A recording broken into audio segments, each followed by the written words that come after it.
धामेमि सब्बजीवे सब्बे जीवा खमन्तु मे मिट्टी में सब्ब भूएषु वेरं मज्जन केनये। परहित सरस, किसी के हित की चिंता करना वो धर्म है, और पर पीड़ा, किसी को दुख दे देना, इससे बड़ा नीचता कर्म नहीं। दो बातों को जीवन में मेरे मन वचन काया से किसी को दुख तो नहीं पहुंच रहा, और मेरे मन वचन काया से किसी को सुकून तो पहुंच रहा है। बस धर्म की शुरुआत यहाँ से हो जाती है। एक एग्जाम्पल, एक उदाहरण, कृष्ण के महाप्रयाण होने के बाद बलभद्र, जो उनका भाई थे, बहुत दुखी हुए, क्योंकि बलभद्र और कृष्ण की बहुत भाई थे, मित्रता थी, इकट्ठे रहते थे। तो कृष्ण का महाप्रयाण हुआ तो बलभद्र दुखी हो गए। दुखी होने के बाद उन्होंने संन्यास ले लिया, दीक्षा ले ली। आप दीक्षा ले ली तो बलभद्र बहुत सुंदर थे, बहुत सुंदर थे।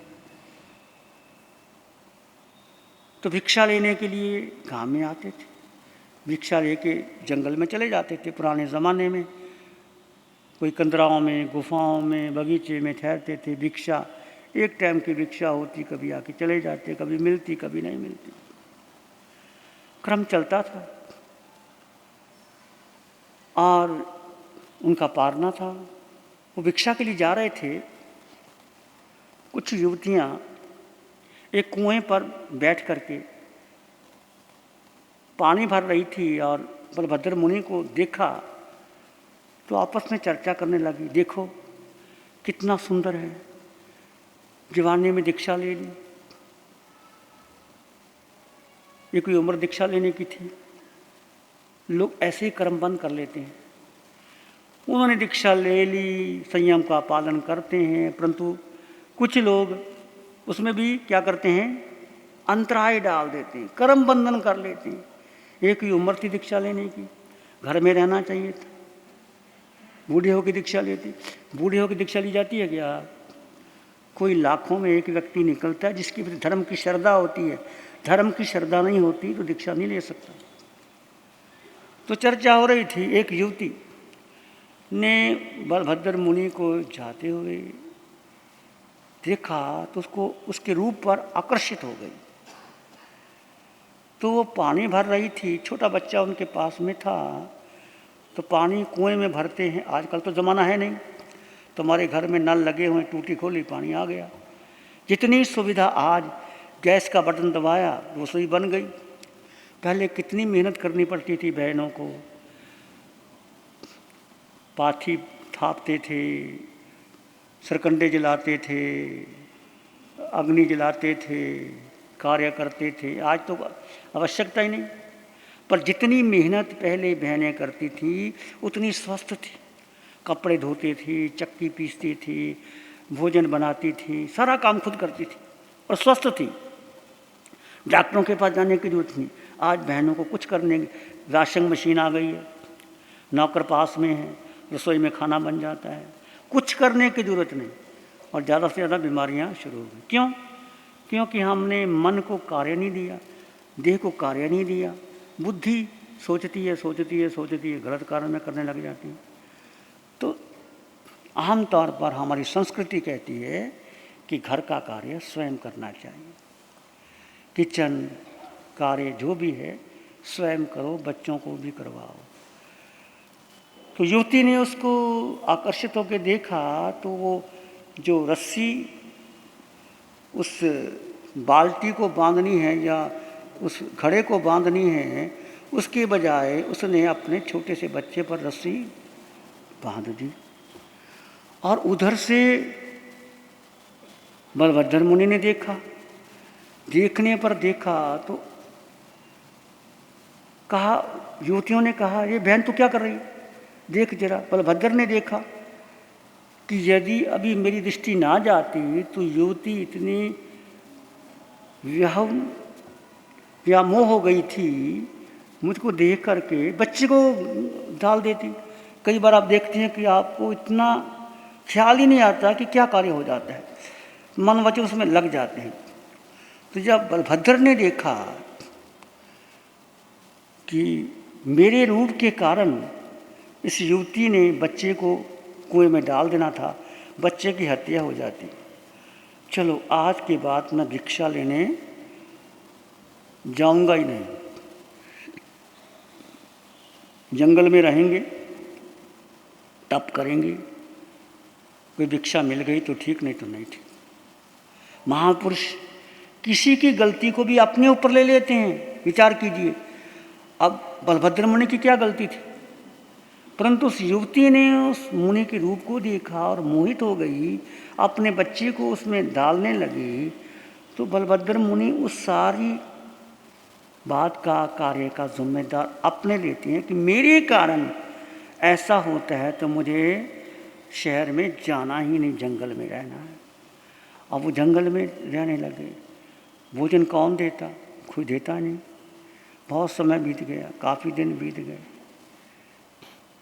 उधर से एक राजा जंगल से गुजरा, उसका रथ खराब हो गया।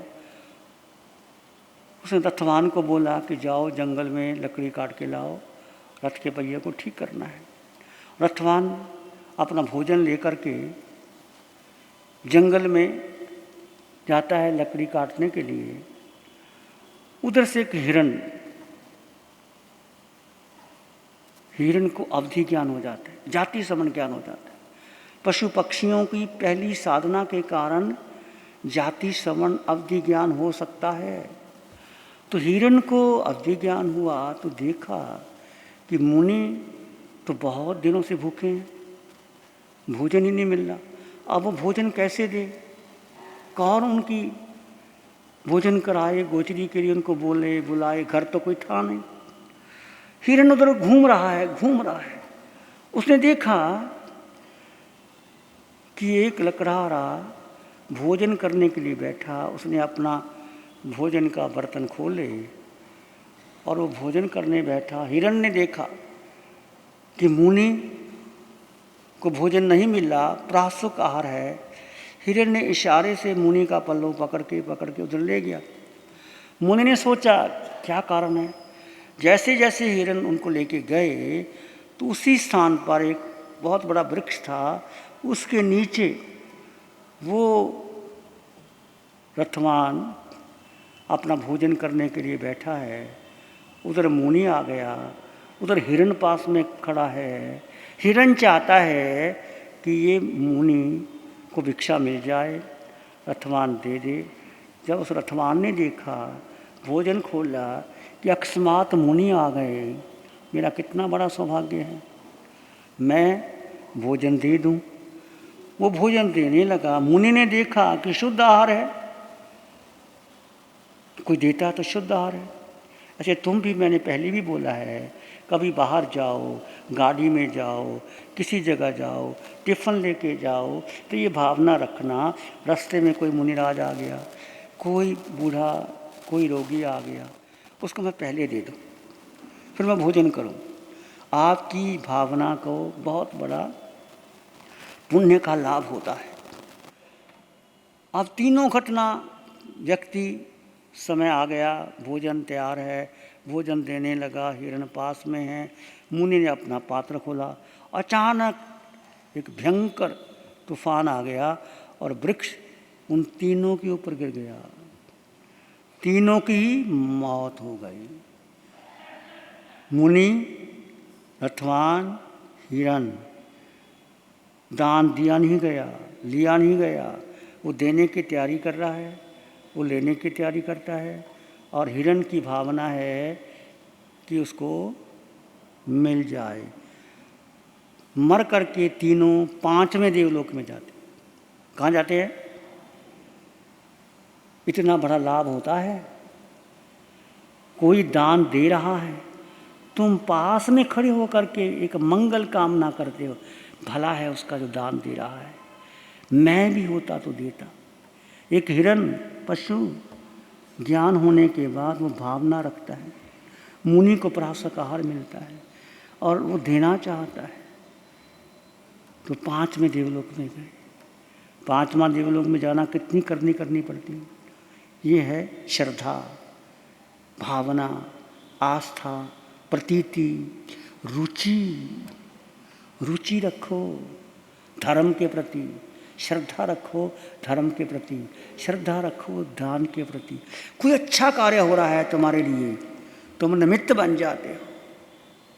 कोई दान दे रहा है, तुम निमित्त बन जाते हो।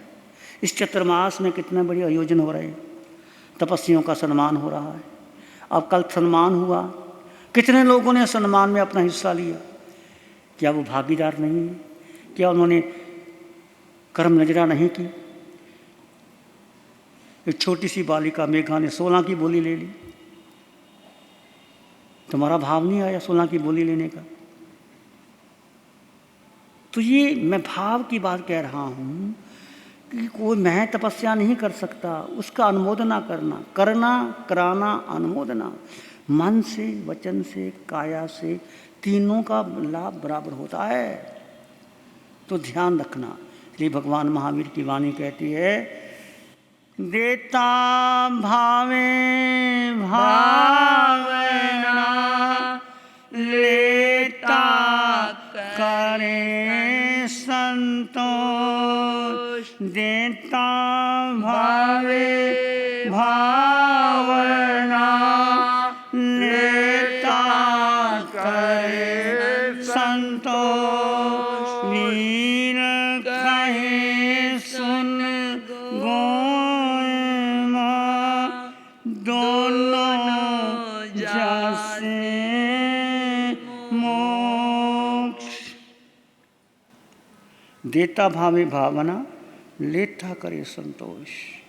वीर कहे सुन गौय माँ, दोनों मोक्ष के अधिकारी हो जाते हैं। तो दान का इतना बड़ा लाभ होता है।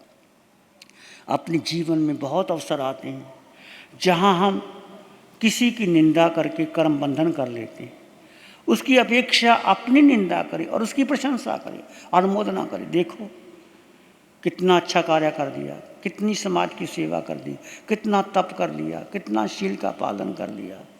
जो जो अच्छे कार्य करते हैं वो उनके लिए सत्येषु मैत्रीं गुणेषु प्रमोदम, कृष्टेषु जीवेषु कृपा परतम, माध्यस्थ भावम विपरीत वृत्तम, सदा ममात्मा सद धातु देव। प्राणी मात्र के लिए मंगल की कामना, किसी के प्रति कोई गांठ नहीं रखनी। आज से 2 साल 4 साल पहले किसी ने आपका मन दुखाया, कटु शब्द बोले, शब्दों का मूल्य ही क्या है? शब्दों की कीमत ही क्या है? उस शब्द को हम अपने हृदय पर रख करके गांठ बना करके कर्म का बंधन करते चले जाते हैं। वही गांठ जब अगले जन्म में किसी भाव में तुम नीच गति में जाते हो, त्यंच गति में, कितना दुख सहन करना पड़ता है। इसलिए प्राणी मात्र के लिए मंगल, गुणियों के प्रति प्रमोद की भावना। जो विरोधी जन है, जो आपसे अधिक है, उनके प्रति प्रमोद की भावना, गुणीजन के प्रति प्रमोद की भावना। जो दीन दुखी हैं, जो आप देखते हैं अभावग्रस्त लोग हैं, करुणा की भावना रखो कि मेरे पास होता मैं ज़रूर देता। और जो आपका विरोध करते हैं तटस्थ रहो, क्या फ़र्क पड़ता। और दुनिया में किसका विरोध नहीं होता। देखो तीर्थंकरों को छोड़ा, चक्रवर्तियों को छोड़ा, महापुरुषों को छोड़ा, राम को छोड़ा, बुद्ध को छोड़ा, कृष्ण को छोड़ा, महावीर को छोड़ा, दुनिया है कहती है कहने दो। तुम उनकी बात को सुन करके उनकी मंगल की ही कामना करो, तुम्हारा मंगल होगा, शुभ होगा। ध्यान करेंगे, आंखें बंद, मन वचन काया शांत, शरीर शांत, विचार शांत, सृष्टि शांत, वातावरण शांत, हर दिशा हर किनारा शांत शांत शांत। सिर के सिरे से पांव के अंगूठे तक अपने भीतर शुद्ध चेतना का एहसास कीजिए। तुम केवल केवल केवल आत्मा हो। सिर के सिरे से पांव के अंगूठे तक एक सत्य का एहसास कीजिए, वो तुम हो। आते जाते श्वास को जानो और देखो। मन बुद्धि संस्कार की क्रिया को जानो और देखो, वो तुम नहीं हो।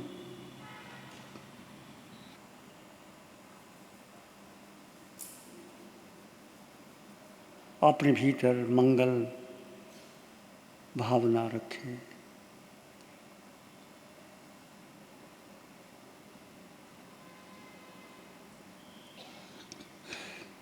केवल आत्मा का चिंतन करें, आत्मा में रमन करें। मन बुद्धि के पार एक शुद्ध आत्म तत्व तुम हो।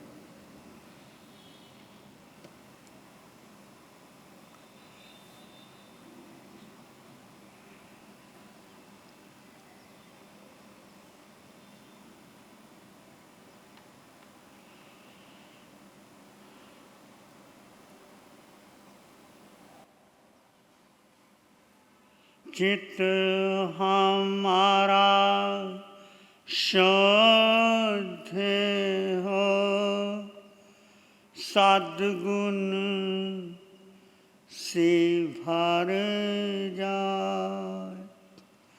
चित हमारा शुद्ध हो, सद्गुण से भर जाए। सेवा करुणा प्यार ही मन मानस लहराए। सेवा करुणा प्यार मन मानस लहरा। सबका भला हो, सबका मंगल हो, सबका शुभ हो। इसी में एक लंबा गहरा श्वास लें। अरिहंत परमात्मा के चरणों में अनंत कृतज्ञता ज्ञापित करें। एक और लंबा गहरा श्वास। अरिहंत परमात्मा के चरणों में नमन और वंदन। दोनों हाथों को आंखों पे ले जाएं। हल्का सा स्पर्श, धीरे से आंखें खोल सकते हैं। नमो अरिहंतानंग, नमो सिद्धानंग, नमो आर्यानंग, नमो वज्झायानंग, नमो लोय सत्सावनंग धम्मो मंगल मुकिठम, अहिंसा संयमो तवो देवा वित्तंग नमं संति। जस धम्मे श्यामनो श्री चत्तारी मंगलम, अरहंता मंगलम, सिद्धा मंगलम, साहु मंगलम, केवली पाणत्तो धम्मो मंगलम। चत्तारी लोग उत्तमा, अरहंता लोग उत्तमा, सिद्धा लोग उत्तमा, साहु लोग उत्तमा, केवली पाणत्तो धम्मो लोग उत्तमा।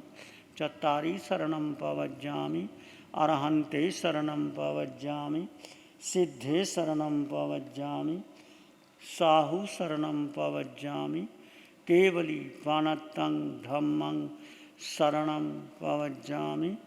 चार शरण दुख हरण जगत में, और न शरणा कोई।